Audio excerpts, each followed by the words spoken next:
La trágica historia de The Breakers, el cottage de $500 millones que los Vanderbilt perdieron. En el extremo sur de Bellevue Avenue, donde los acantilados de Newport caen dramáticamente hacia el océano Atlántico, se alza una mansión que desafía toda definición razonable.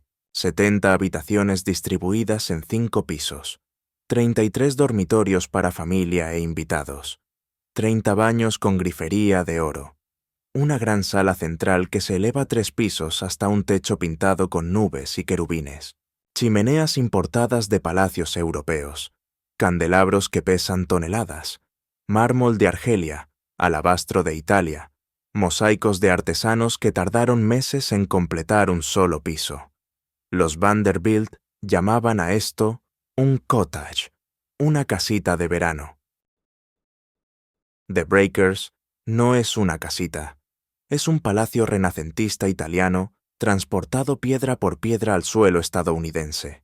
Es la declaración más audaz de riqueza jamás construida en América. Es el monumento definitivo a una era cuando las fortunas no tenían límites y los impuestos apenas existían.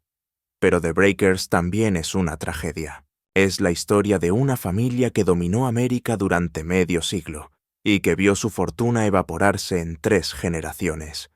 Es el relato de un hombre que construyó este palacio y murió antes de poder disfrutarlo. Es la crónica de herederos que no pudieron mantener lo que sus ancestros habían creado. El costo de construcción en 1895 fue de aproximadamente $7 millones. En términos actuales, ajustando por inflación y valor relativo de la riqueza, eso equivale a más de $500 millones, $500 millones para una casa de verano que se usaba apenas 10 semanas al año. Y hoy, los descendientes de quienes la construyeron ya no son sus dueños. The Breakers pertenece a una sociedad de preservación. La familia más rica de América perdió su posesión más emblemática. Esta es la historia de cómo eso sucedió. Si esta historia te parece fascinante, tómate un momento para suscribirte y apoyar el canal.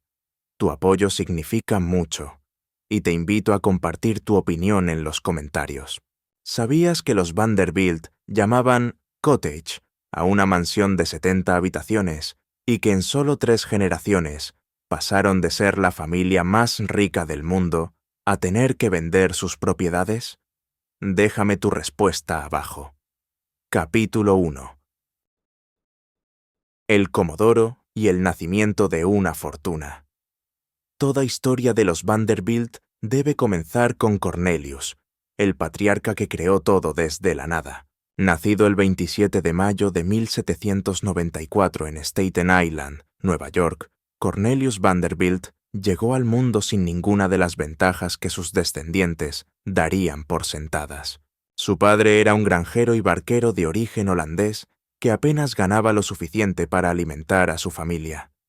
Su madre era una mujer práctica que entendía el valor del trabajo duro. El joven Cornelius abandonó la escuela a los 11 años, considerando que las aulas no tenían nada que enseñarle que no pudiera aprender mejor en el mundo real. A los 16 años, convenció a su madre de prestarle $100 para comprar un pequeño bote. Con ese bote comenzó un servicio de ferry entre Staten Island y Manhattan. Era 1810, y el puerto de Nueva York estaba a punto de convertirse en el más importante del hemisferio occidental. El joven Cornelius trabajaba desde antes del amanecer hasta después del anochecer. Transportaba pasajeros, carga, cualquier cosa que alguien estuviera dispuesto a pagar por mover a través del agua. Era conocido por su fiabilidad, su disposición a navegar en condiciones que otros consideraban demasiado peligrosas y su absoluta determinación de ganar dinero. Durante la guerra de 1812, obtuvo contratos para abastecer fuertes militares alrededor del puerto de Nueva York. El dinero comenzó a acumularse más rápido de lo que podía gastarlo. Para cuando tenía 20 años, ya era uno de los operadores de ferry más prósperos de la zona. Pero Cornelius no estaba satisfecho con botes pequeños y rutas locales. Veía el futuro en los barcos de vapor, esas máquinas humeantes que podían navegar contra el viento y la corriente, que no dependían de los caprichos del clima para mantener horarios. En 1818, se asoció con Thomas Gibbons para operar un servicio de vapor entre Nueva Jersey y Nueva York. La competencia era feroz, pero Cornelius tenía una ventaja. Estaba dispuesto a perder dinero temporalmente para destruir a sus competidores. Reducía precios hasta que sus rivales quebraban. Luego compraba sus rutas y activos por fracciones de su valor. Era una estrategia despiadada, pero extraordinariamente efectiva. Para la década de 1830, Cornelius Vanderbilt dominaba las rutas de vapor en la costa este. Le pusieron el apodo de El Comodoro, un título naval que nunca ganó oficialmente, pero que reflejaba su estatus como el rey indiscutible de las aguas estadounidenses. Pero el vapor fue solo el comienzo. En la década de 1850, cuando los ferrocarriles comenzaron a transformar América, el Comodoro vio otra oportunidad. Tenía más de 60 años, una edad en que la mayoría de los hombres consideraban retirarse. Cornelius consideró expandirse. Comenzó comprando acciones del New York and Harlem Railroad, una línea pequeña que conectaba el Bajo Manhattan con el norte de la isla. Luego adquirió el Hudson River Railroad, después el New York Central. Consolidó líneas, eliminó competencia, construyó la red ferroviaria más poderosa del noreste de Estados Unidos. Cuando Cornelius Vanderbilt murió el 4 de enero de 1877, su fortuna se estimaba en $100 millones. Para contextualizar, el presupuesto total del gobierno federal de Estados Unidos ese año era aproximadamente 270 millones. Un solo hombre poseía más de un tercio de lo que gastaba toda la nación. Era, posiblemente, el hombre más rico del mundo. Y dejó casi todo a un solo heredero. Capítulo 2. William Henry y la duplicación del imperio. El Comodoro creía firmemente en la primogenitura, la práctica de dejar la fortuna al hijo mayor para mantenerla concentrada. Pero su hijo mayor, William Henry, no había sido siempre su favorito. Durante años, Cornelius había considerado a William débil, demasiado interesado en la vida familiar y no suficientemente agresivo en los negocios. William Henry había pasado décadas probando su valor. Administró una granja en Staten Island con éxito. Luego tomó control de operaciones ferroviarias menores que convirtió en rentables. Gradualmente, ganó el respeto de su padre, aunque la aprobación completa llegó tarde. Cuando finalmente heredó el imperio, William Henry tenía 56 años. Muchos esperaban que simplemente mantuviera lo que su padre había construido. En cambio, lo duplicó. En los 8 años entre la muerte de su padre y la suya propia, en 1885, William Henry Vanderbilt expandió la fortuna familiar de 100 millones a 200 millones de dólares. Lo hizo mejorando la eficiencia de los ferrocarriles, expandiendo rutas estratégicamente y evitando los escándalos que habían perseguido a otros magnates de la época. Pero William Henry también cambió algo fundamental sobre cómo los Vanderbilt vivían. El Comodoro había sido famosamente austero, viviendo en casas relativamente modestas, gastando poco en ostentación.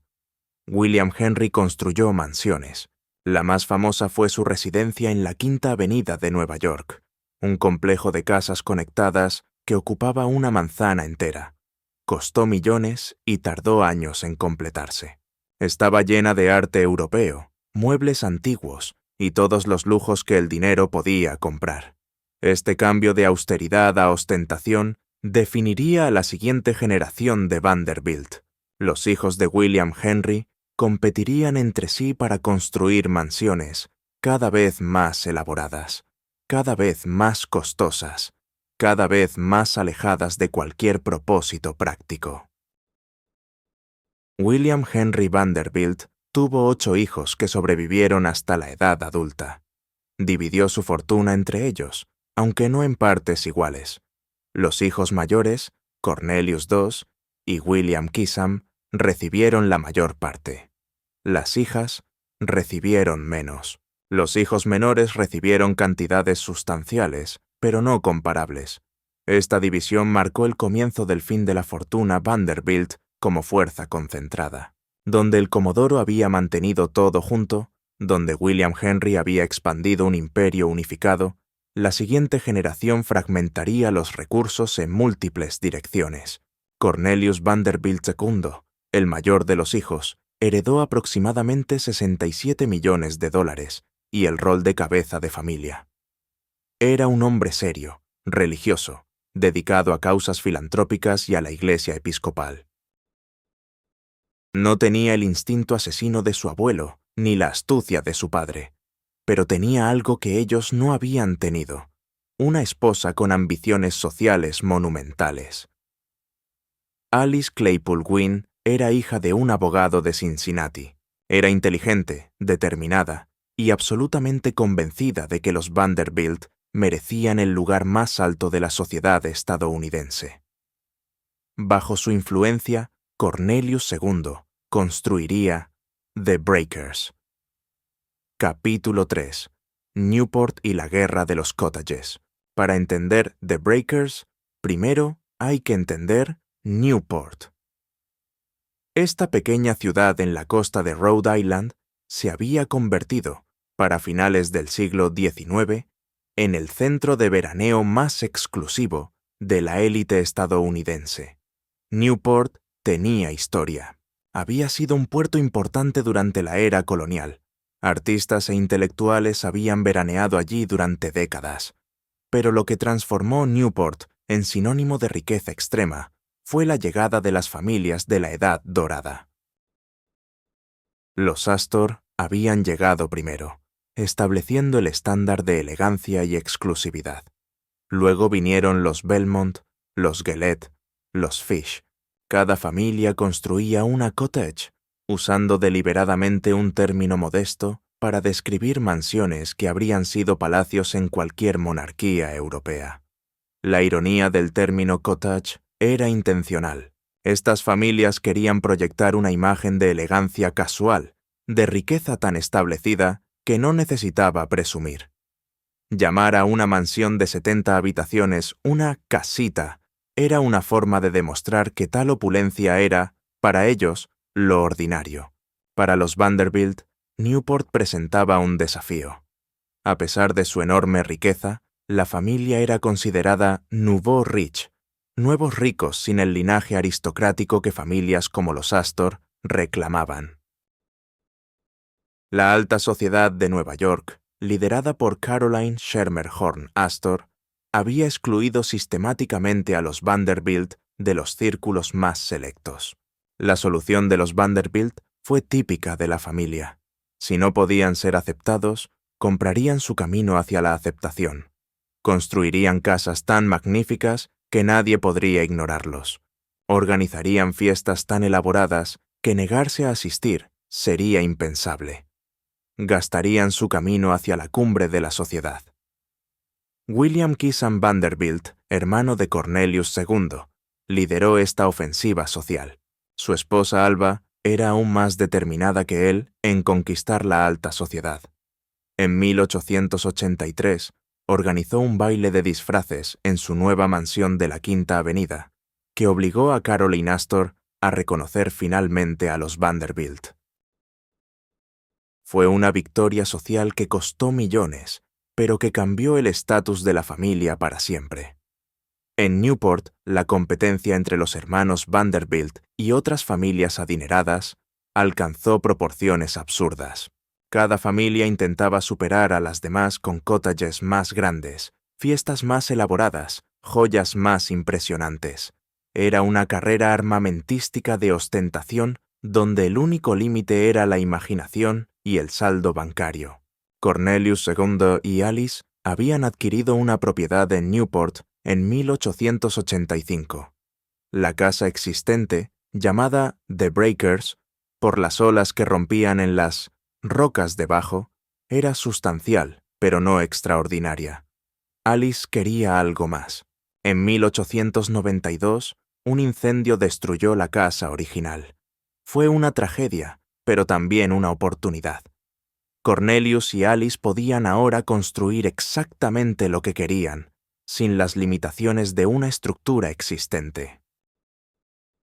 Y lo que querían era nada menos que el cottage más impresionante que Newport jamás hubiera visto. Capítulo 4. La guerra social de Newport. La competencia entre las familias de Newport no era simplemente por casas más grandes.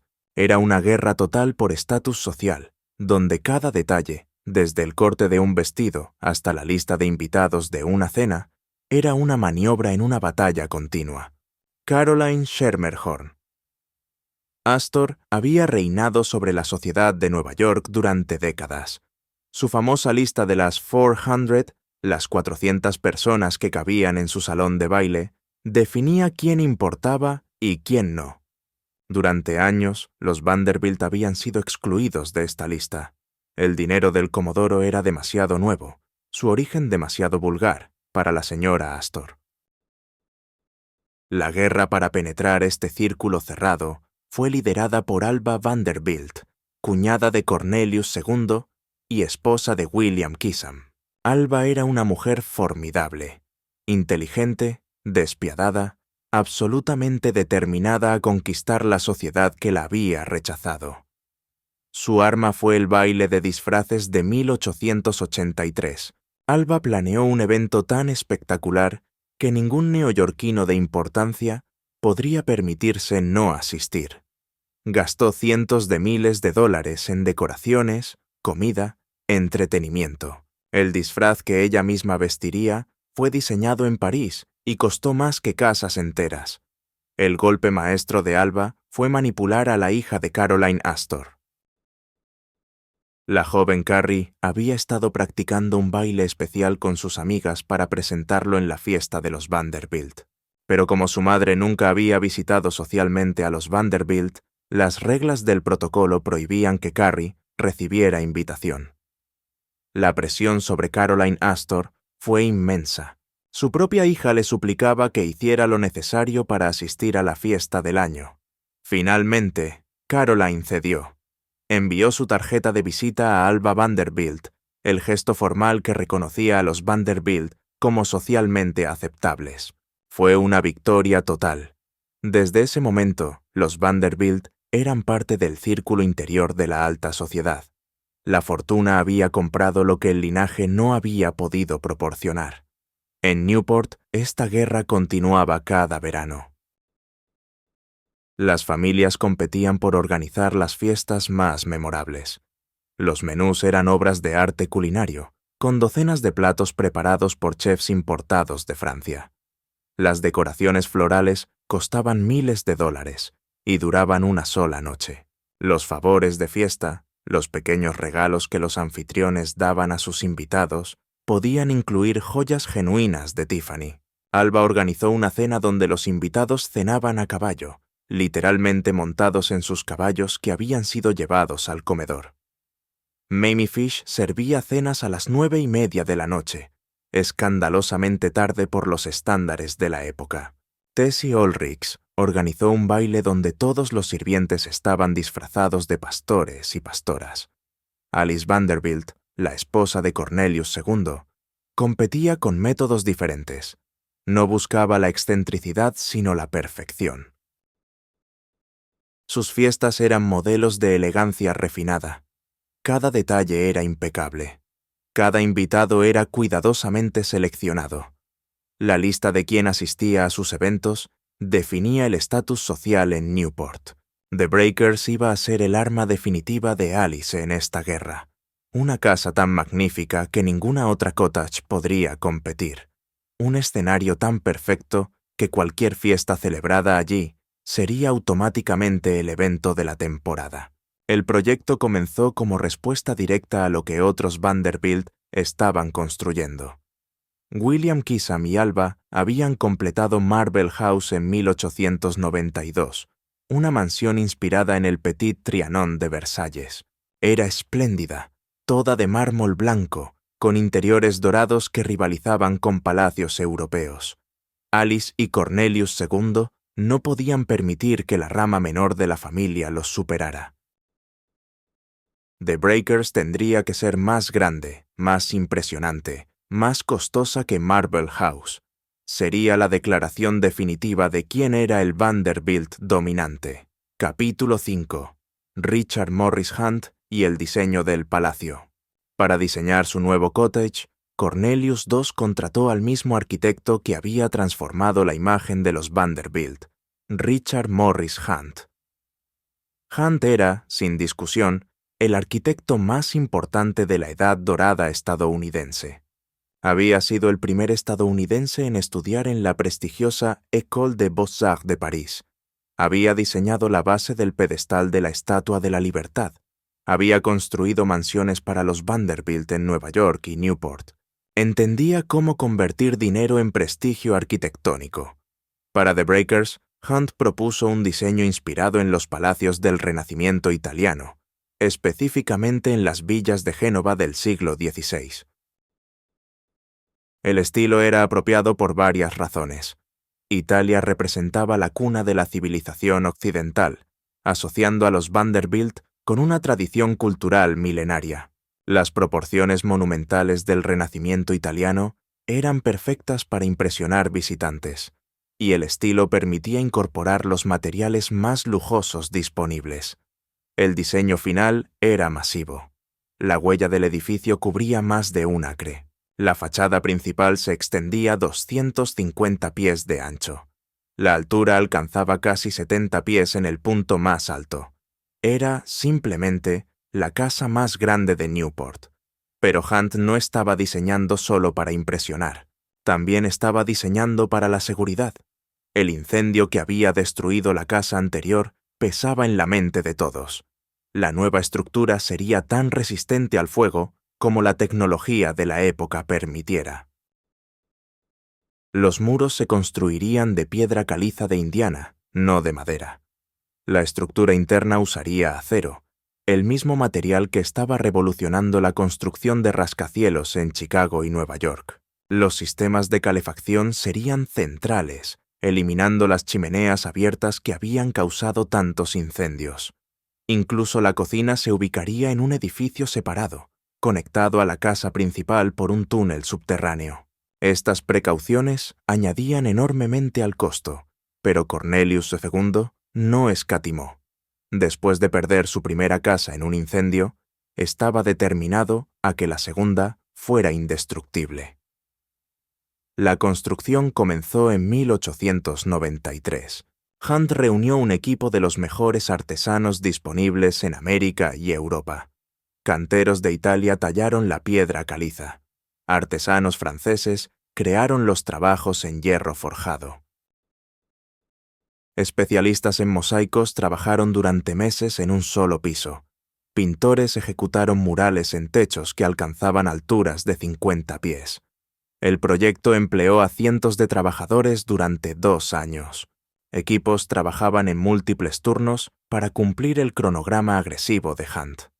Los materiales llegaban constantemente: piedra de Indiana, mármol de Italia, alabastro de África, maderas raras de todo el mundo. El costo final de construcción fue aproximadamente $7 millones de 1895. Esta cifra no incluía el terreno, que los Vanderbilt ya poseían, ni los muebles y decoraciones interiores, que añadían millones más. En total, The Breakers probablemente costó más de $10 millones, una suma que habría financiado una pequeña guerra. Hunt no vivió para ver su obra maestra completada. Murió en julio de 1895, pocas semanas antes de la inauguración oficial de The Breakers. Su hijo, Richard Howland Hunt, supervisó los trabajos finales y representó a la familia Hunt en las celebraciones de apertura. La pérdida de Hunt fue un presagio de las tragedias que seguirían. The Breakers estaba destinado a ser un lugar de alegría para los Vanderbilt, pero se convertiría en escenario de pérdidas, que marcarían a la familia para siempre. Capítulo 5. El interior deslumbrante. Entrar a The Breakers hoy es experimentar lo que significaba ser obscenamente rico en la América de 1895. Cada habitación es una declaración de poder financiero ilimitado. Cada detalle proclama que para los propietarios de esta casa, el dinero no era una consideración. El gran salón, la primera habitación que los visitantes encuentran, establece el tono. Es un espacio de 50 pies de altura, coronado por un techo pintado que representa un cielo con nubes y figuras alegóricas. Las paredes están cubiertas de piedra caliza, tallada con motivos renacentistas. Enormes candelabros de bronce cuelgan del techo, cada uno capaz de iluminar un salón de baile. El piso es de mosaico, diseñado por artesanos europeos que trabajaron durante meses en los patrones intrincados. Este salón servía simplemente como vestíbulo. Los invitados pasaban por aquí en camino hacia otras habitaciones, pero incluso este espacio de transición superaba en grandeza a las mejores habitaciones de la mayoría de las mansiones. El comedor es quizás la habitación más impresionante de The Breakers. Mide 2.400 pies cuadrados, suficiente para banquetes de docenas de personas. Las paredes están cubiertas de alabastro de color rosa y rojo, retroiluminado para crear un resplandor cálido. El techo, pintado en el estilo del Renacimiento italiano, representa figuras mitológicas en un festín celestial. 2 enormes candelabros de cristal de Baccarat dominan el espacio, cada uno pesando más de 1 tonelada. La mesa del comedor podía extenderse para acomodar hasta 34 invitados. Los servicios de porcelana y cristalería fueron encargados específicamente para The Breakers, con el monograma de los Vanderbilt discretamente incorporado en cada pieza. Los sirvientes que atendían estas cenas vestían librea formal, y cada comida, incluso las familiares, seguía protocolos estrictos de servicio. La sala de la mañana era el dominio personal de Alice Vanderbilt.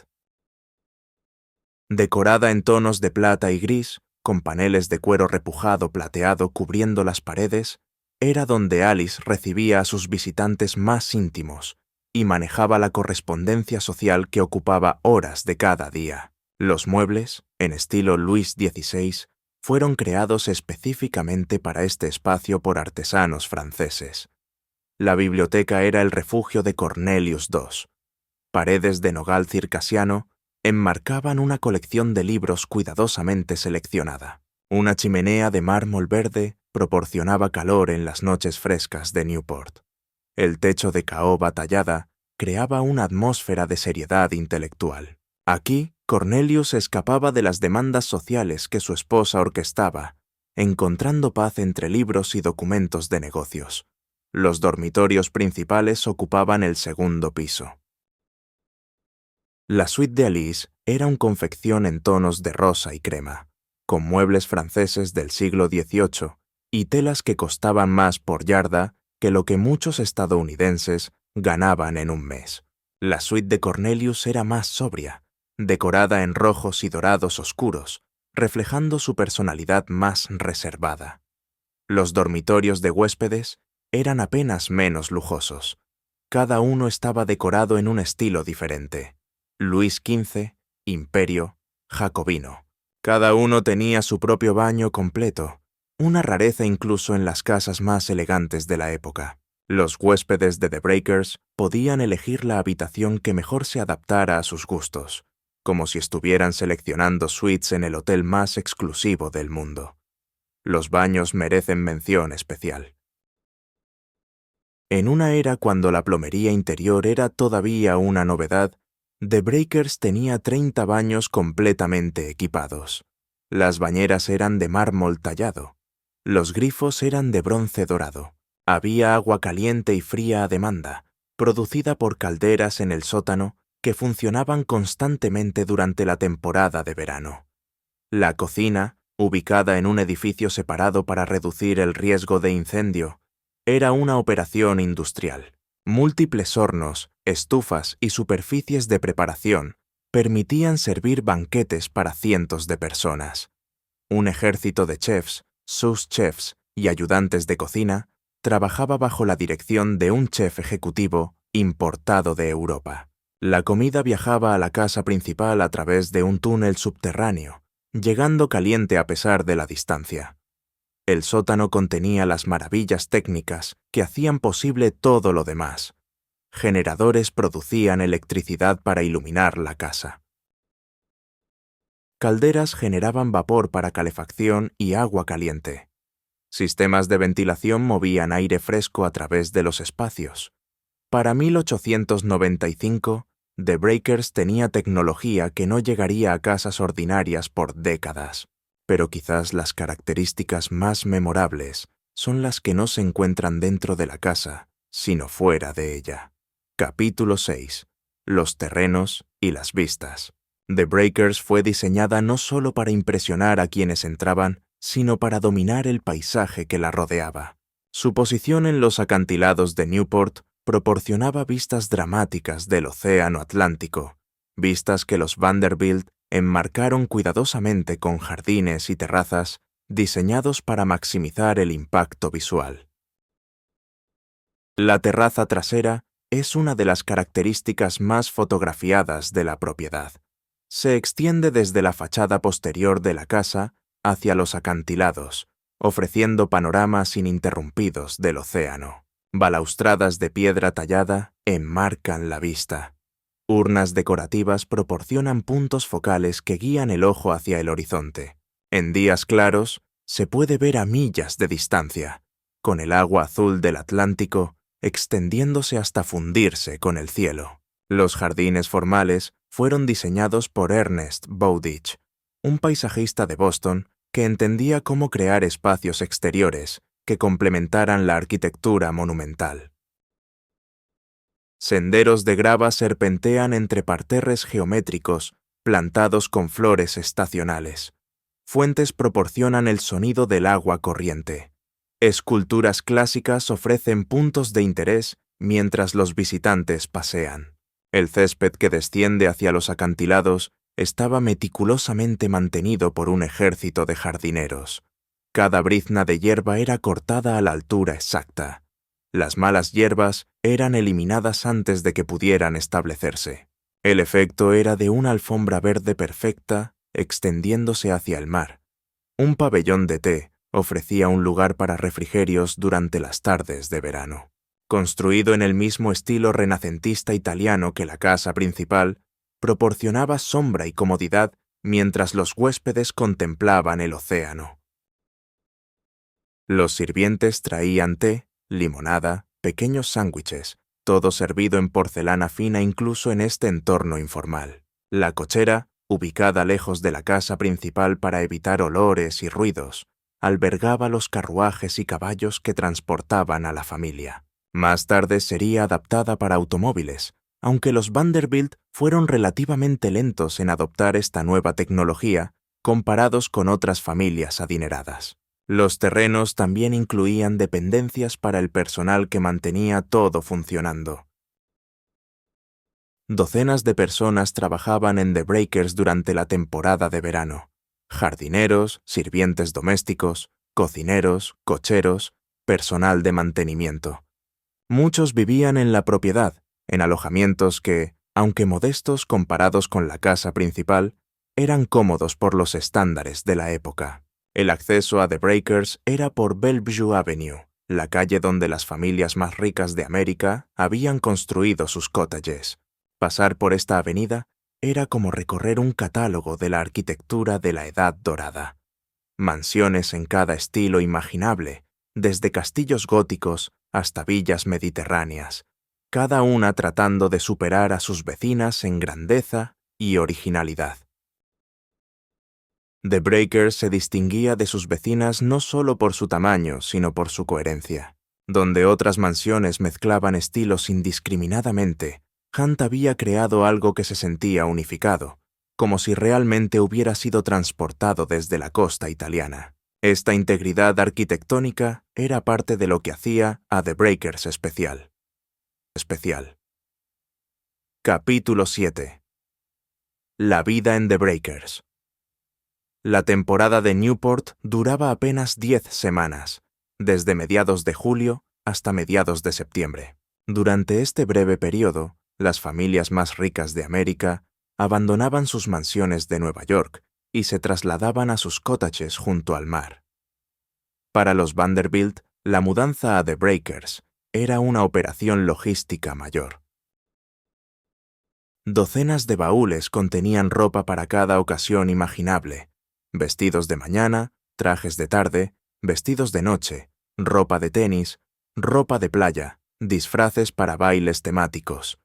Cada miembro de la familia necesitaba guardarropas separados, y las damas de sociedad como Alice podían cambiar de atuendo 4 o 5 veces al día. El personal también se trasladaba, aunque algunos sirvientes permanecían en Newport durante todo el año para mantener la propiedad.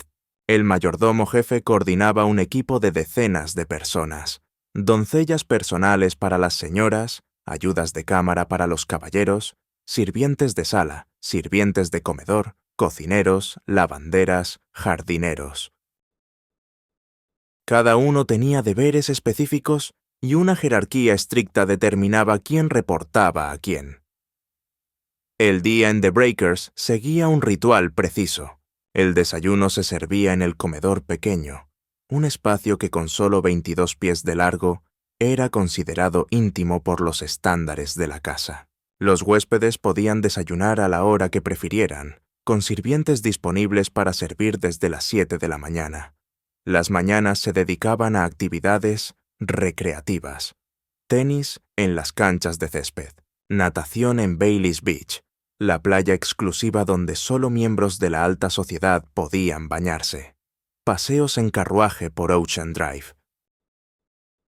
Las damas podían hacer visitas matinales a otras cottages, dejando tarjetas de presentación que seguían protocolos estrictos sobre quién visitaba, a quién y cuándo.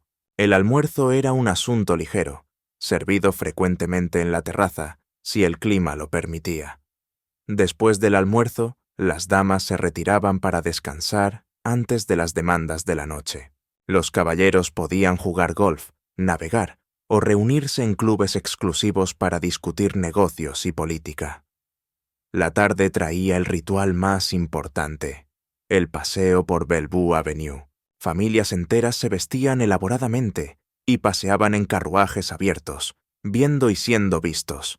Era una exhibición de riqueza, estatus y moda, donde cada detalle era observado y juzgado por ojos expertos. La cena era el evento principal del día. En The Breakers, las cenas formales podían incluir 12 o más platos, cada uno acompañado de vinos cuidadosamente seleccionados. Los invitados vestían sus mejores galas, las damas en vestidos de Worth o Doucet, cargadas de joyas que valían fortunas, los caballeros en frac impecable con condecoraciones si las tenían. Las conversaciones en estas cenas eran cuidadosamente orquestadas. Los asientos se asignaban estratégicamente para promover conversaciones interesantes y evitar conflictos. Los temas peligrosos, como la política o el dinero, se evitaban. El chisme era aceptable si era suficientemente ingenioso. El aburrimiento era el pecado imperdonable. Después de la cena venían las actividades nocturnas, bailes en alguna de las grandes cottages, conciertos privados con músicos importados de Europa, fuegos artificiales sobre el océano, juegos de cartas que podían resultar en ganancias o pérdidas de miles de dólares.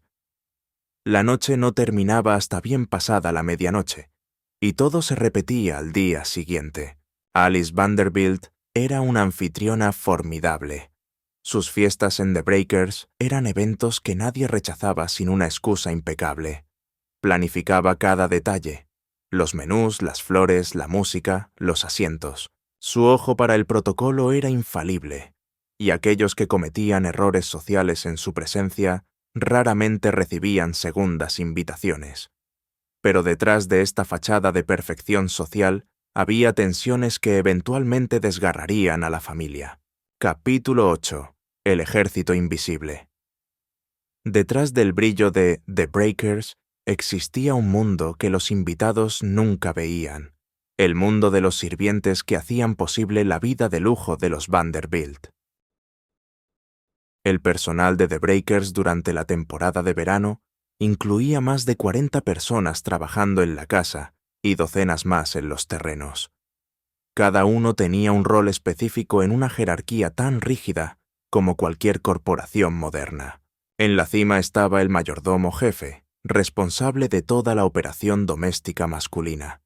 Supervisaba a los lacayos, que servían las comidas y atendían a los invitados. Coordinaba con el chef sobre los menús. Manejaba la bodega de vinos, manteniendo inventarios de miles de botellas. Era el rostro visible del servicio para la familia y los huéspedes. La ama de llaves comandaba el personal femenino. Las doncellas de las habitaciones limpiaban y mantenían los 33 dormitorios.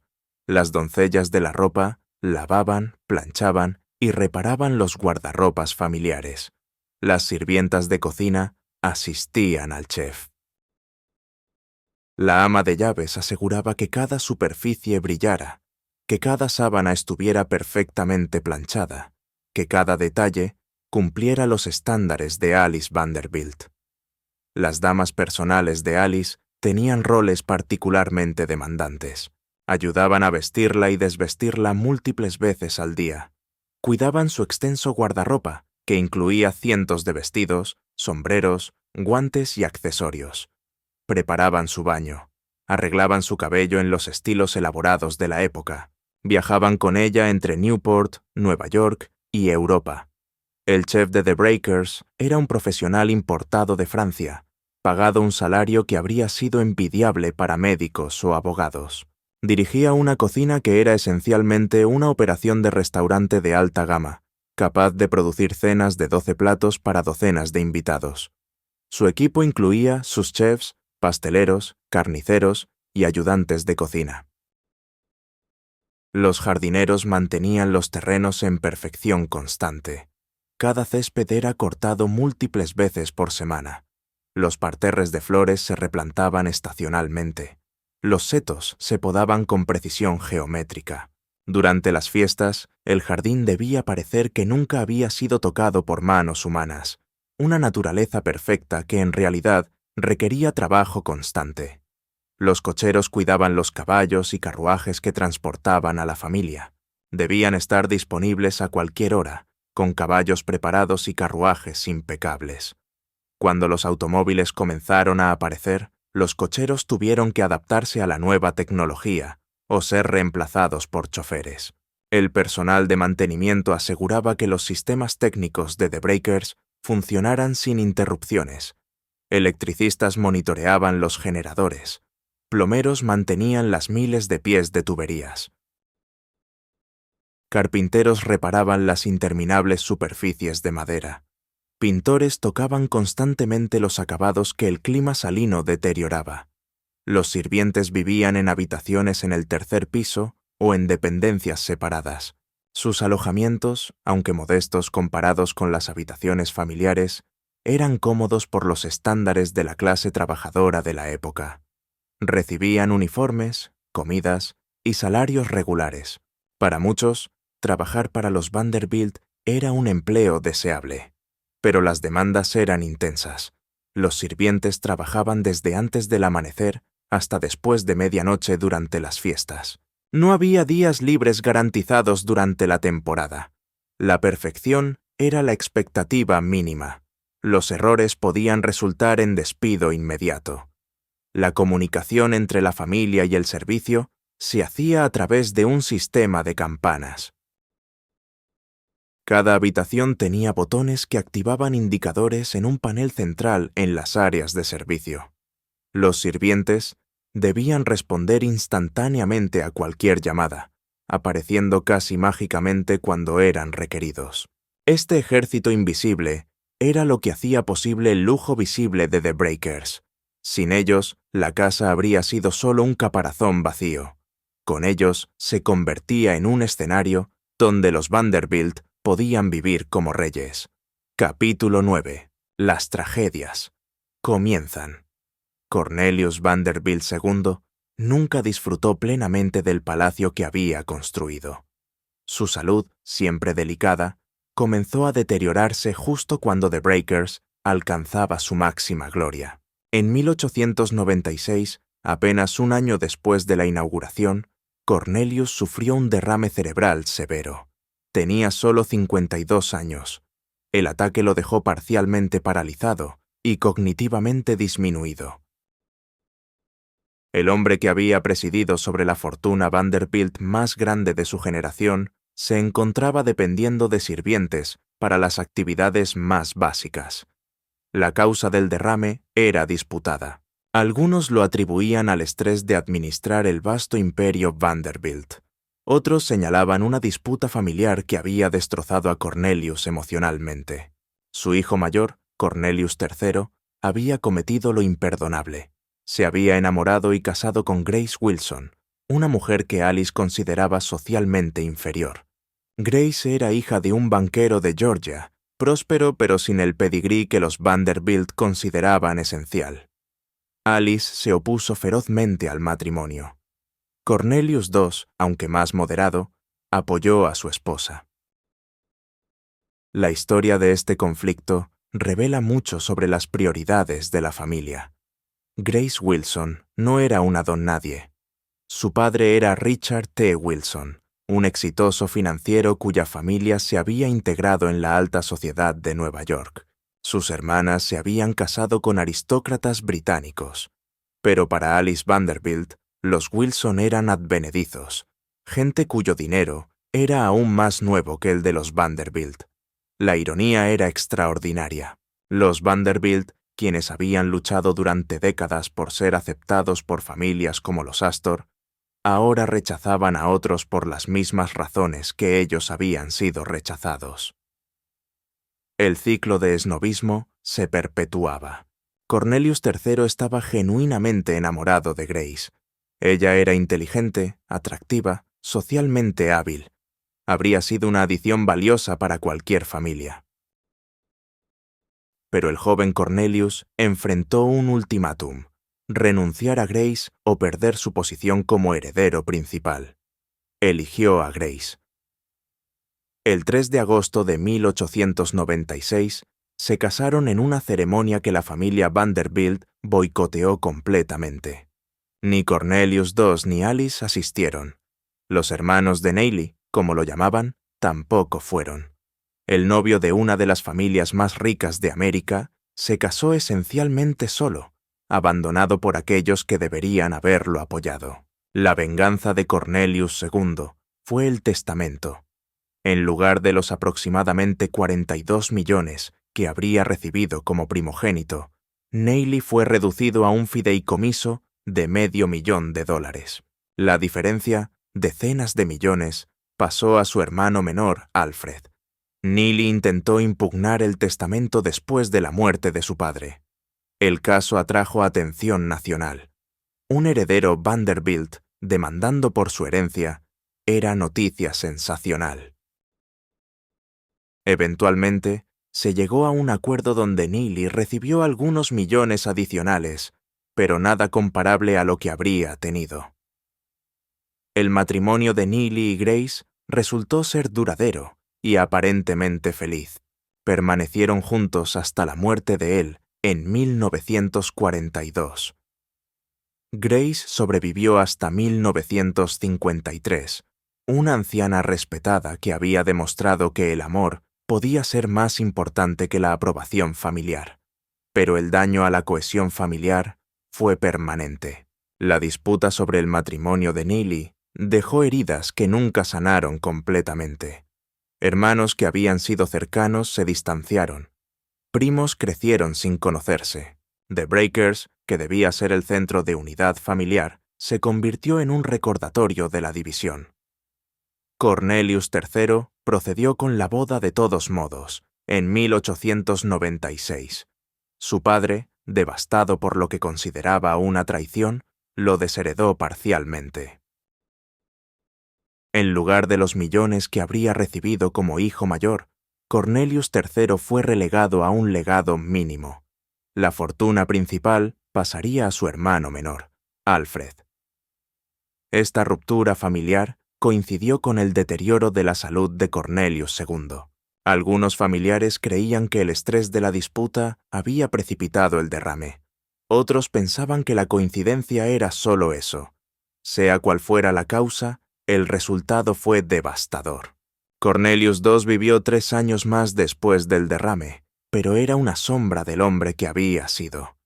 Pasaba temporadas en The Breakers, pero ya no podía disfrutar de la vida social que Alice orquestaba. Las fiestas continuaban, pero el anfitrión estaba frecuentemente ausente, recluido en sus habitaciones mientras su esposa entretenía a los invitados. El 12 de septiembre de 1899, Cornelius Vanderbilt II murió en su mansión de Nueva York. Tenía 55 años. Había construido The Breakers, el cottage más magnífico de Newport, y apenas había podido disfrutarlo durante 4 temporadas antes de que su salud colapsara. Su testamento confirmó la exclusión de Cornelius III. Alfred Gwynne Vanderbilt, el segundo hijo, heredó la mayor parte de la fortuna, incluyendo The Breakers. Cornelius III recibió solo $500,000, una fracción de lo que sus hermanos recibieron. Alice Vanderbilt continuó usando The Breakers como su residencia de verano. Era ahora la matriarca de la familia y ejercía ese rol con la misma determinación que había mostrado en su ascenso social. Las fiestas continuaron, los estándares se mantuvieron, pero algo había cambiado irrevocablemente. La siguiente tragedia golpeó en 1912. Alfred Gwynne Vanderbilt, quien había heredado The Breakers de su padre, reservó pasaje en el Titanic para su viaje inaugural. En el último momento, cambió sus planes y no abordó el barco que se hundiría matando a más de 1.500 personas. Alfred había escapado del desastre más famoso de la era, pero su suerte no duraría. Los 3 años entre el Titanic y el Lusitania fueron los últimos de la vida de Alfred. Continuó el estilo de vida que su fortuna permitía. Viajaba extensamente, mantenía caballos de carreras, disfrutaba de la vida social de Newport y Nueva York. The Breakers era suya ahora, heredada de su padre, aunque su madre Alice continuaba como la verdadera señora de la casa.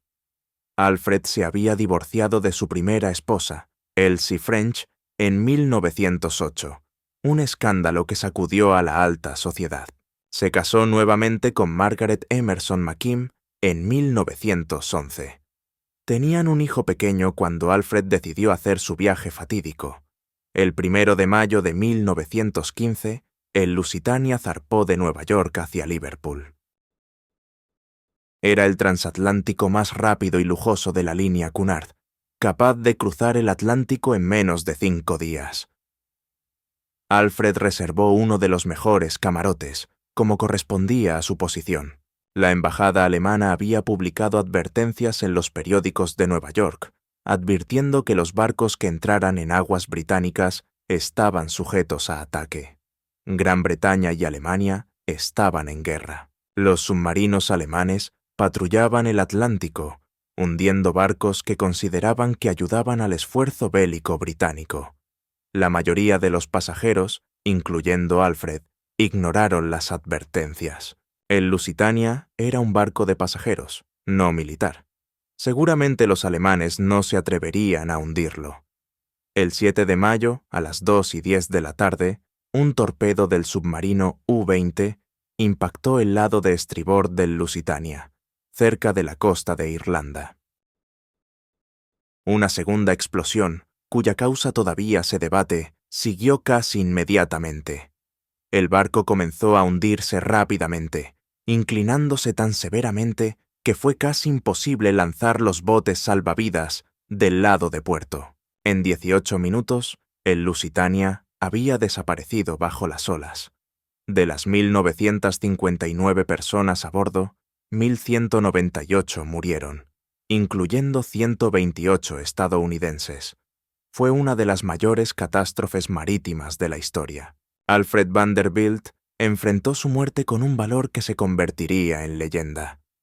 Testigos sobrevivientes reportaron que pasó sus últimos minutos en cubierta, ayudando a mujeres y niños a encontrar chalecos salvavidas. Según múltiples relatos, dio su propio chaleco salvavidas a una joven madre que sostenía a su bebé. Alfred no sabía nadar. Sin el chaleco, no tenía posibilidad de sobrevivir en las aguas frías del Atlántico. Eligió conscientemente dar su vida por desconocidos. Su cuerpo nunca fue recuperado.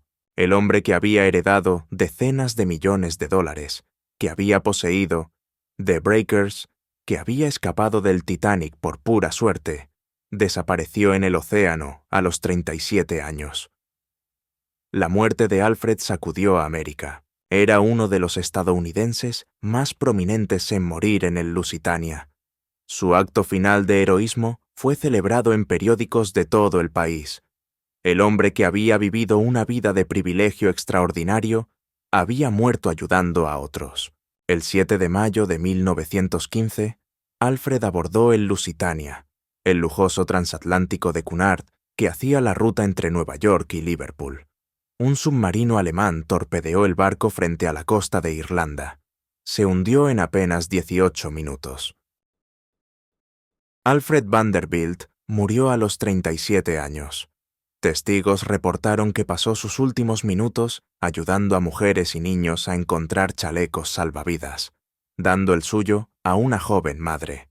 Su cuerpo nunca fue recuperado. The Breakers pasó a su hijo, Cornelius Vanderbilt IV, quien era apenas un adolescente. Alice, la abuela, continuó como la verdadera señora de la casa, manteniendo las tradiciones que había establecido décadas antes. Capítulo 9. El declive de la fortuna. Las tragedias personales de los Vanderbilt coincidieron con un declive más amplio de la fortuna familiar. La riqueza que el comodoro había acumulado y que William Henry había duplicado estaba erosionándose con cada generación. El problema era simple: los Vanderbilt gastaban más de lo que ganaban. Las mansiones que habían construido requerían ejércitos de sirvientes para mantenerlas. Las fiestas que organizaban costaban fortunas. El estilo de vida que habían adoptado consumía capital a un ritmo que las inversiones no podían igualar. Los ferrocarriles que habían creado la fortuna enfrentaban competencia creciente. Primero de otros ferrocarriles, luego de automóviles y camiones. Los dividendos que habían financiado décadas de lujo estaban disminuyendo, y los impuestos, que habían sido prácticamente inexistentes en la época del Comodoro, estaban aumentando. La Primera Guerra Mundial aceleró estos cambios. Los impuestos sobre la renta, introducidos en 1913, tomaban una porción creciente de los ingresos. Los impuestos sobre herencias comenzaron a erosionar las transferencias generacionales de riqueza. El mundo que había hecho posible a los Vanderbilt estaba desapareciendo. Las mansiones de la Quinta Avenida fueron las primeras víctimas. Mantenerlas en Manhattan, donde los valores de propiedad hacían los impuestos astronómicos, se volvió insostenible. Una por una, las residencias Vanderbilt fueron demolidas y reemplazadas por edificios comerciales y de apartamentos. La calle que había sido sinónimo de riqueza Vanderbilt perdió toda huella de la familia. Newport resistió más tiempo. Las cottages eran más fáciles de mantener que las mansiones urbanas, y la temporada corta limitaba los gastos operativos. Pero incluso aquí, las presiones se acumulaban. La Gran Depresión de 1929 devastó lo que quedaba de muchas fortunas de la Edad Dorada. Familias que habían sido ricas por generaciones se encontraron vendiendo propiedades, despidiendo sirvientes, reduciendo estilos de vida que habían parecido permanentes. Los Vanderbilt sobrevivieron la depresión mejor que muchas familias, pero no sin daños. Las cottages de Newport pasaron por periodos de uso reducido. El personal se contrajo. El mantenimiento se pospuso. El brillo de la Edad Dorada se opacaba. Alice Vanderbilt murió en 1934, a los 89 años. Había vivido para ver el apogeo y el comienzo del declive de la fortuna que su esposo había administrado. Había mantenido The Breakers funcionando como el símbolo del estatus Vanderbilt durante décadas, pero incluso ella no pudo detener las fuerzas que estaban desmembrando el imperio familiar. La propiedad de The Breakers pasó a través de varias generaciones, cada una menos capaz de mantenerla que la anterior. Los costos de operación seguían aumentando. Los ingresos seguían disminuyendo. El día en que la familia tendría que tomar decisiones difíciles se aproximaba inevitablemente. Capítulo 10. La decisión de salvar The Breakers. Para mediados del siglo XX, The Breakers enfrentaba un futuro incierto. Los costos de mantenimiento eran aplastantes. Los impuestos sobre la propiedad consumían recursos que la familia ya no podía generar fácilmente. Y el mercado para mansiones de este tamaño simplemente no existía. Otras cottages de Newport habían enfrentado destinos diversos. Algunas habían sido demolidas, sus terrenos subdivididos para desarrollo residencial. Otras habían sido abandonadas, deteriorándose lentamente mientras sus propietarios no podían ni mantenerlas ni venderlas. Algunas habían sido convertidas en instituciones, escuelas, conventos, oficinas. La Preservation Society of Newport County ofrecía otra opción. Esta organización sin fines de lucro, fundada en 1945, se dedicaba a preservar las mansiones históricas de Newport como patrimonio cultural. Ya había adquirido otras propiedades y las operaba como museos abiertos al público. En 1948, Countess Laszlo Széchenyi, nacida Gladys Vanderbilt y última hija sobreviviente de Cornelius II y Alice, acordó arrendar The Breakers a la Preservation Society. La familia retendría la propiedad y uso de parte del tercer piso, pero el resto de la casa se abriría al público por primera vez. El acuerdo era revolucionario.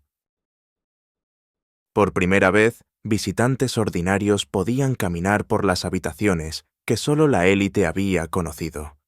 Podían ver el gran salón, el comedor, los jardines que habían sido escenario de fiestas legendarias. Podían experimentar, aunque fuera brevemente, lo que había significado ser extraordinariamente rico en la América de la Edad Dorada. Los primeros años fueron modestos. Los visitantes llegaban en números pequeños, pagando tarifas de admisión que apenas cubrían los costos operativos. Pero gradualmente, el interés creció.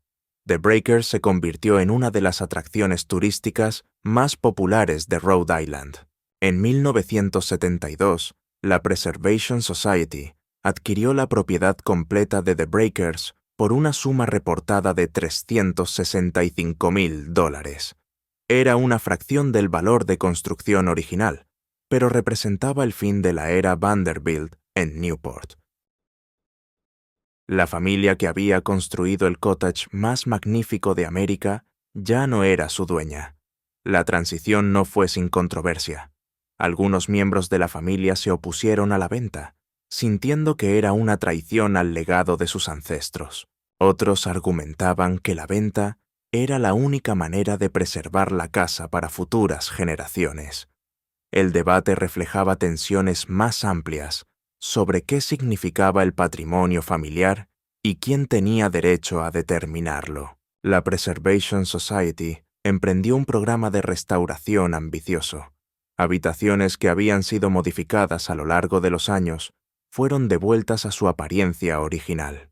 Sistemas mecánicos fueron actualizados para proteger los interiores históricos. Jardines que habían sido simplificados fueron replantados según diseños históricos.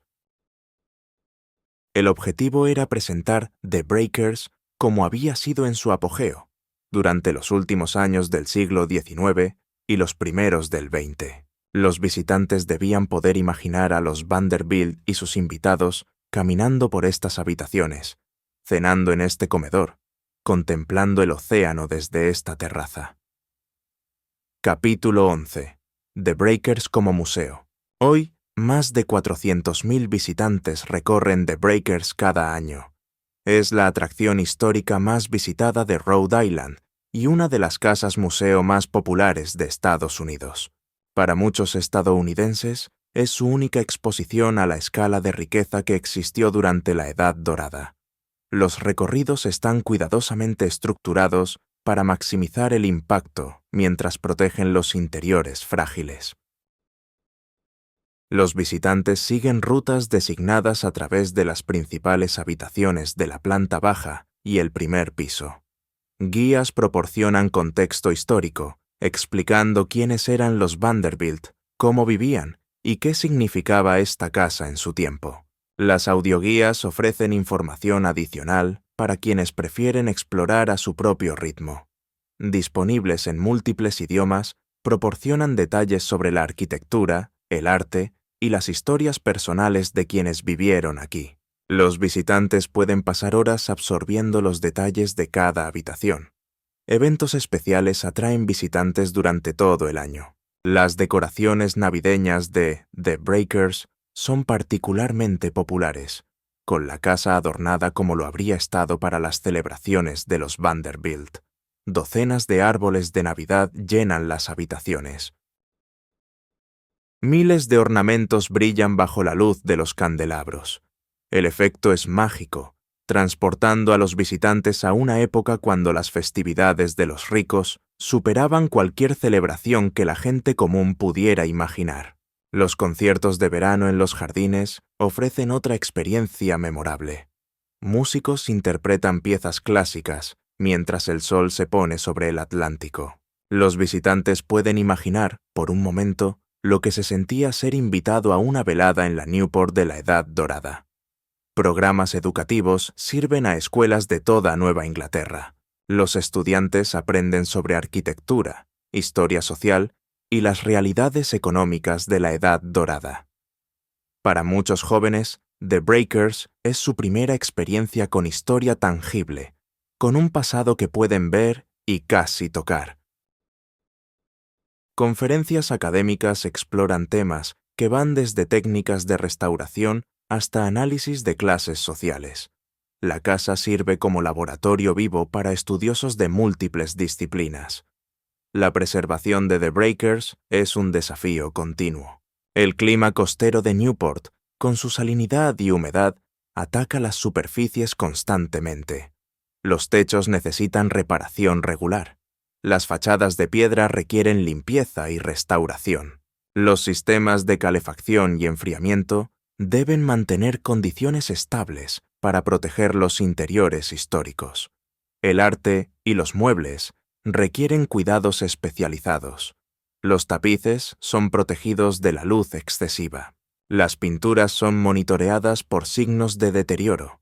Los muebles son mantenidos por artesanos que entienden técnicas históricas de restauración. Cada objeto en The Breakers es un artefacto que requiere atención constante. Los ingresos del turismo financian gran parte de este trabajo, pero la Preservation Society también depende de donaciones y subvenciones. Campañas de recaudación de fondos financian proyectos específicos de restauración. Donantes importantes son reconocidos con placas y membresías especiales. Es un modelo de preservación que depende del apoyo público para sobrevivir. La ironía de The Breakers como atracción turística no escapa a observadores reflexivos. Una casa construida para excluir, para separar a la élite del público general, ahora existe precisamente para ser visitada por ese público. Las habitaciones donde solo los más ricos podían entrar, ahora son accesibles a cualquiera con el precio de una entrada. Algunos ven esto como democratización del patrimonio cultural. Otros lo ven como transformación de la vida privada en espectáculo público. Ambas perspectivas tienen mérito. The Breakers es simultáneamente un tesoro preservado y un producto turístico, un documento histórico y una atracción de entretenimiento. Capítulo 12. El significado de The Breakers. ¿Qué significa The Breakers para quienes la visitan hoy? La respuesta varía según la perspectiva del observador, pero ciertas interpretaciones emergen repetidamente. Para historiadores de la arquitectura, The Breakers es un logro extraordinario. Richard Morris Hunt demostró que América podía producir arquitectura comparable a cualquier cosa en Europa. La integración de materiales de todo el mundo, el dominio de múltiples tradiciones estilísticas, la atención al detalle en cada superficie, todo esto representa la culminación del diseño de la Edad Dorada. Para historiadores sociales, The Breakers documenta un momento específico en la evolución de la sociedad estadounidense. La Edad Dorada fue una época de desigualdad extrema, cuando algunas familias acumularon riquezas que no tenían precedente mientras millones vivían en pobreza. The Breakers es evidencia física de lo que esa desigualdad podía producir. Para historiadores económicos, The Breakers ilustra los patrones de acumulación y disipación de riqueza. La fortuna que construyó esta casa fue creada en una generación, expandida en la segunda y fragmentada en las siguientes. El ciclo de mangas de camisa a mangas de camisa, en 3 generaciones, encuentra aquí un ejemplo perfecto. Para visitantes ordinarios, The Breakers provoca una mezcla de emociones. Hay admiración por la belleza y la artesanía. Hay asombro ante la escala del lujo, pero también hay incomodidad, una sensación de que algo está fundamentalmente mal en un mundo donde unos pocos viven así mientras tantos tienen tan poco. Esta incomodidad es parte de lo que hace a The Breakers significativa. No es simplemente un monumento a la belleza o al logro, es también un documento de exceso, de prioridades que muchos hoy encontrarían cuestionables. Los $500 millones en términos actuales que los Vanderbilt gastaron en esta casa de verano habrían financiado escuelas, hospitales, infraestructura que habría beneficiado a millones. Habrían cambiado vidas de maneras que una mansión, por magnífica que sea, nunca puede hacerlo. Los Vanderbilt no pensaban en estos términos. Vivían en una época cuando tal concentración de riqueza era legalmente posible y socialmente aceptada, al menos entre su clase. No veían contradicción en construir palacios mientras sus trabajadores ferroviarios ganaban salarios de subsistencia. Era simplemente cómo funcionaba el mundo. The Breakers nos permite ver ese mundo con claridad que la distancia temporal proporciona. Podemos admirar la belleza sin aprobar el sistema que la hizo posible. Podemos aprender de la historia sin desear repetirla. Podemos preservar el patrimonio mientras reconocemos sus contradicciones. Capítulo 13. Los Vanderbilt Hoy. ¿Qué ha sido de los descendientes de quienes construyeron The Breakers? La respuesta ilustra cuán completamente se ha dispersado la fortuna que una vez dominó América. Los Vanderbilt hoy se cuentan por cientos. Descendientes del Comodoro viven en todo el mundo, en circunstancias que van desde la comodidad de clase media hasta la riqueza moderada. Pero ninguno posee algo comparable a la fortuna que sus ancestros controlaron. El proceso de dispersión fue gradual pero inexorable. Cada generación dividió la fortuna entre múltiples herederos. Cada división redujo las porciones individuales. Los impuestos sobre herencias tomaron su parte. Los gastos de mantenimiento consumieron capital. Las inversiones no siempre fueron sabias. Algunos descendientes han usado el nombre Vanderbilt productivamente. Gloria Vanderbilt, bisnieta de Cornelius II, construyó una carrera exitosa como diseñadora de moda y artista. Anderson Cooper, su hijo, es un periodista prominente. Otros Vanderbilt han vivido vidas privadas, el nombre famoso siendo su única conexión visible con el pasado. Las propiedades que los Vanderbilt construyeron han seguido diversos destinos. The Breakers pertenece a la Preservation Society. Biltmore, la mansión de George Vanderbilt en Carolina del Norte, permanece en la familia pero opera como atracción turística. Las mansiones de la Quinta Avenida fueron demolidas hace décadas. Las cottages de Newport están dispersas entre museos, propietarios privados e instituciones. El contraste con hace un siglo es dramático. En 1900, los Vanderbilt eran la familia más rica de América, poseedores de una de las mayores fortunas de la historia mundial. En 2024, ningún Vanderbilt aparece en ninguna lista de las personas más ricas. La fortuna se ha evaporado tan completamente como si nunca hubiera existido. Este patrón no es único de los Vanderbilt. Otras familias de la Edad Dorada han experimentado declives similares. Los Astor, los Gould, los Harriman, todos vieron sus fortunas fragmentarse y desaparecer a lo largo del siglo XX. La concentración extrema de riqueza que caracterizó la Edad Dorada fue un fenómeno temporal, no una condición permanente. Las razones son múltiples. Los impuestos progresivos redistribuyeron riqueza.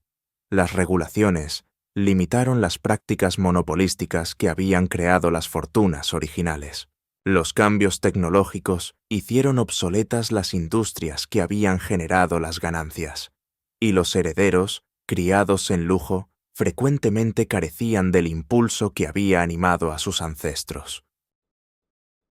En 1973, la revista Fortune publicó un artículo preguntando qué había sucedido con los Vanderbilt. Reunió a 120 descendientes del Comodoro para una fotografía grupal en la Universidad de Vanderbilt. Ninguno de ellos era millonario por los estándares de la época. La fortuna que había sido la más grande del mundo se había evaporado completamente en solo 4 generaciones. El contraste con otras dinastías es instructivo. Los Rockefeller, cuyos descendientes establecieron fundaciones y diversificaron inversiones, mantuvieron riqueza significativa. Los DuPont, quienes mantenían intereses familiares consolidados, permanecieron prósperos. Pero los Vanderbilt, quienes dividieron, gastaron y no planificaron, vieron todo desaparecer. Las Cottages de Newport cuentan esta historia en piedra. Marble House, construida por William Kissam, fue vendida a Frederick H. Prince en 1932. Rough Point, de Frederick Vanderbilt, eventualmente pasó a Doris Duke.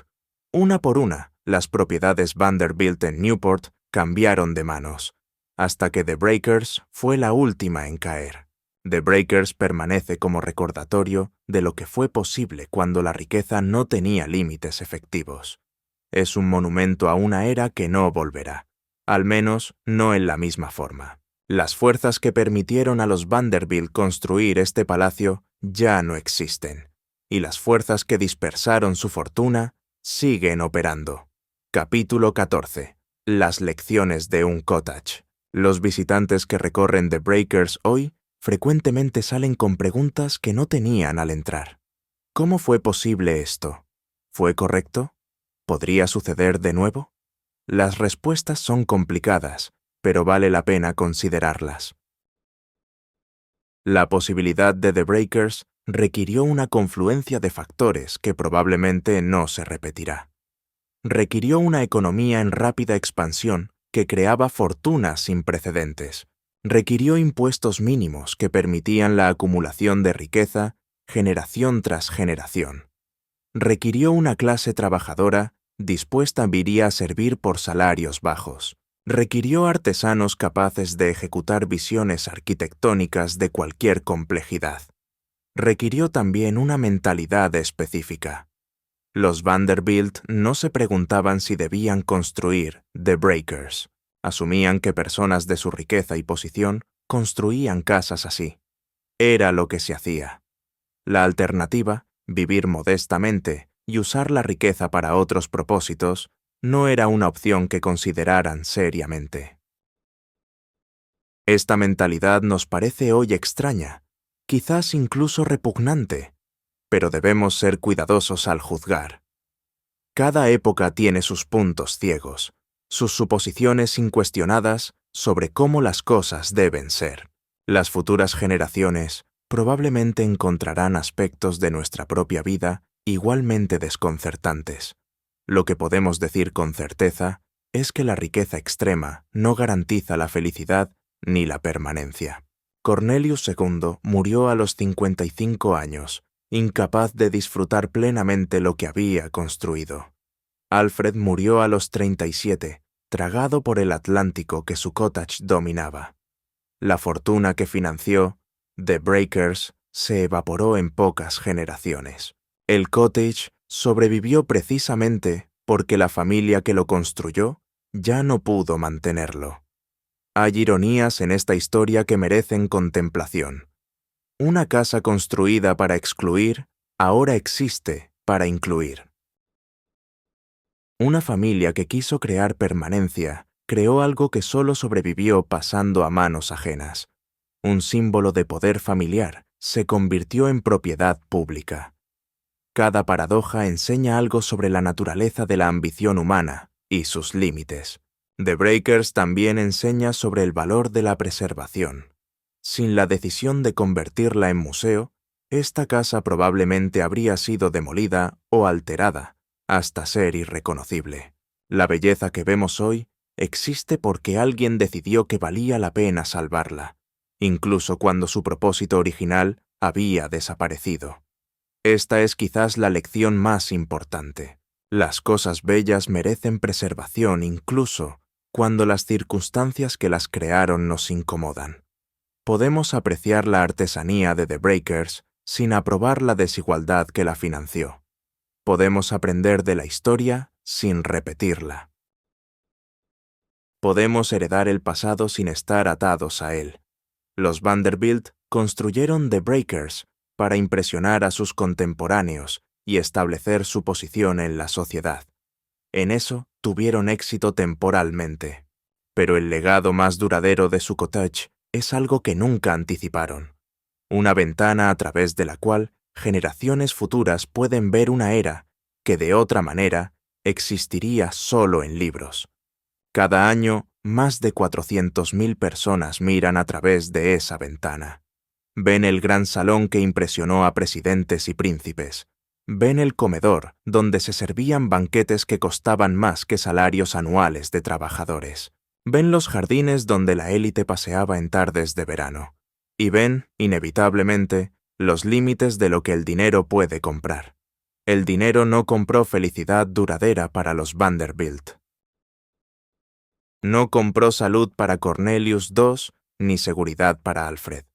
No compró permanencia para la fortuna ni continuidad para el linaje. Compró belleza, ciertamente. Compró comodidad y lujo. Pero las cosas más importantes de la vida permanecieron tan elusivas para los Vanderbilt como para cualquiera. Esta es la verdad que The Breakers enseña a quienes están dispuestos a aprenderla. No es una lección contra la belleza o el logro. Es una lección sobre proporción, sobre lo que merece nuestra energía y lo que no. Los Vanderbilt invirtieron enormemente en piedra y mármol. Quizás habrían sido más felices invirtiendo más en las cosas que no pueden comprarse. Pero entonces no tendríamos The Breakers. Y The Breakers, con todas sus contradicciones, es un regalo. Un regalo de belleza que podemos disfrutar. Un regalo de historia que podemos estudiar. Un regalo de perspectiva que podemos usar para examinar nuestras propias vidas y valores.